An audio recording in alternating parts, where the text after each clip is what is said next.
Та бүхэнд АНБ3 асуулгын хуудсыг нөхөх заавар зөвлөмжийг хүргүүлж байна. Та судалгааг нөхөхдөө дараах заавар зөвлөмжийг дагаарай.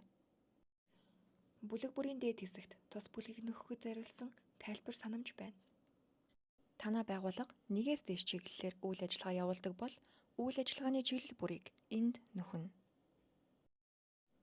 Бүлэг хооронд шилжихдээ баруун талын сумыг дарах эсвэл тухайн бүлгээ сонгон шилжих боломжтой. Та энэхүү тэмдэглэгийн дээр курсор аваачснаар тухайн үзүүлэлт мөр баганд хамааралтай тайлбар гарч ирнэ. Бүтээгдэхүүний нэр төрлөөр задлахдаа дараах зүйлсийг анхаарна уу? Бүтээгдэхүүнээ сонгоно хэсэгт бүтээгдэхүүний нэрийг бичиж сонгоно. Мөр нэмэх товч дээр даарснаар бүтээгдэхүүн нэмж нөхөх боломжтой. Буруу нөхсөн эсвэл бүтээгдэхүүн илүү нэмсэн тохиолдолд хулгайныхаа баруун товчийг дарж мөр устгах сонголтыг хийн.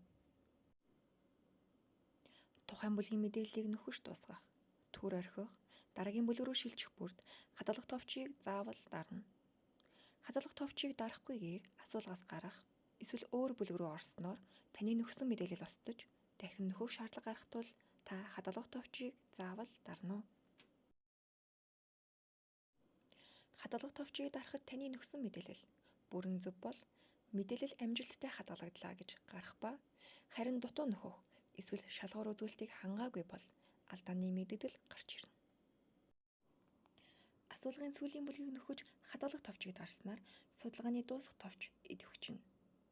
Дутуу нөхвөл дутуу байгааг мэдэгдэх бөгөөд бүх бүлэг бүрэн зөв нөхөгдөж хадгалагдсан бол дуусгах үйлдэл амжилттай хийгдлээ гэсэн мэдэгдэл гарч ирэн судалгаа дуусна. Та нэг удаагийн нэвтрэлтээр судалгааг нөхөж дуусгах шаардлагагүй бөгөөд нөхсөн бүлэг үзүүлэлт бүртээ хадгалах товчийг дарж хадгалснаар дараа дахин нэвтэрч судалгааг үргэлжлүүлэх боломжтой.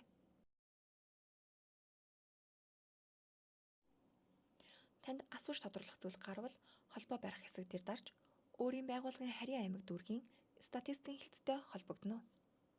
Судалгаанд идэвхтэй оролцож мэдээллээр хангасан танд баярлалаа.